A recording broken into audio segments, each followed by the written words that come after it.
अस्सलाम वालेकुम। मैं ਤੁਹਾਡਾ ਦੋਸਤ ਤੁਹਾਡਾ ਭਰਾ ਵਸੀਮ ਤੇ ਤੁਸੀਂ ਦੇਖਦੇ ਹੋ ਪਏ AJK ਐਨੀਮਲ। ਅੱਜ ਜਨਾਬ ਇਹ ਵੀਡੀਓ ਸਾਡੇ ਖਾਸ ਉਹਨਾਂ ਦੋਸਤਾਂ ਵਾਸਤੇ ਹੈ ਜਿਹੜੇ ਕੁੱਤਿਆਂ ਨੇ ਜਨਾਬ ਬਹੁਤ ਸ਼ੌਕੀਨ ਤੇ ਅਸੀਂ ਜਨਾਬ ਕੋਸ਼ਿਸ਼ ਕੀਤੀ ਹੈ ਕਿ ਇਸ ਜਾਨਵਰ ਦੀ ਵੀਡੀਓ ਜਨਾਬ ਉਹਨਾਂ ਦੋਸਤਾਂ ਤੱਕ ਪਹੁੰਚਾ ਸਕੀਏ। ਤੇ ਅਸੀਂ ਜਨਾਬ ਇਸ ਕੁੱਤੇ ਦੇ ਖਸੂਸੀਆਤ ਦੇ ਬਾਰੇ ਮੁਸਤਫਾ ਸਾਹਿਬ को पूछांगे। अस्सलाम वालेकुम मुस्तफा साहब। जनाब ये इस कुत्ते की केड़ी नस्ल है जी?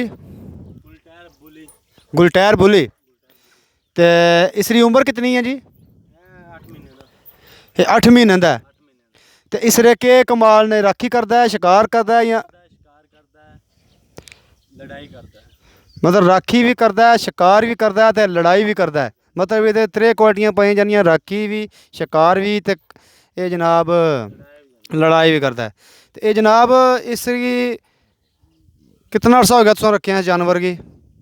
बच्चा जा लिया छोटा जा बच्चा लिया सी, मतलब छोटा जा बच्चा जनाब, मतलब छोटा जा बच्चा ना लिया सी। इहदियां अखां उसलै ये कौन सी खुलियां जिसलै इन्ना जनाब इस कुत्ते की लिया सी, बड़े शौका नाल पालिया। तो यह जनाब असीं कोशिश करांगे जनाब कै असी जनाब इस नेड़ियों जनाब वीडियो बना सकी अपने नाजरीन वास्ते।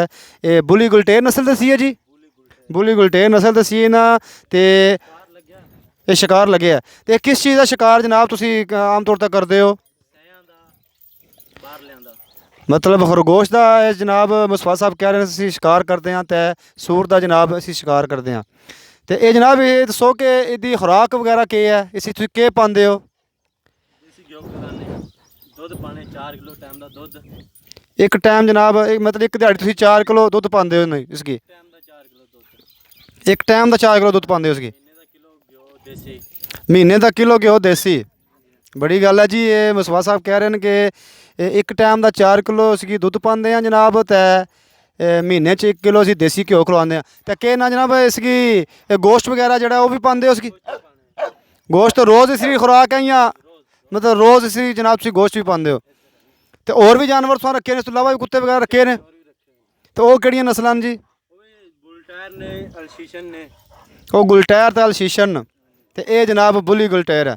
तो असी जनाब उम्मीद करने कि साढ़े नाजरीन की जनाब ये वीडियो पसंद आएगी, खास करके वो नाजरीन जे जनाब इस जानवर जे कुत्तियां के बारे जनाब शौक और ज़ौक रखने न।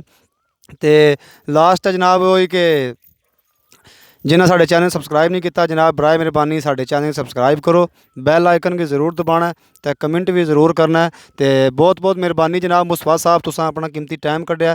तो असी जनाब इजाज़त चाहते हैं। खुदा हाफिज़।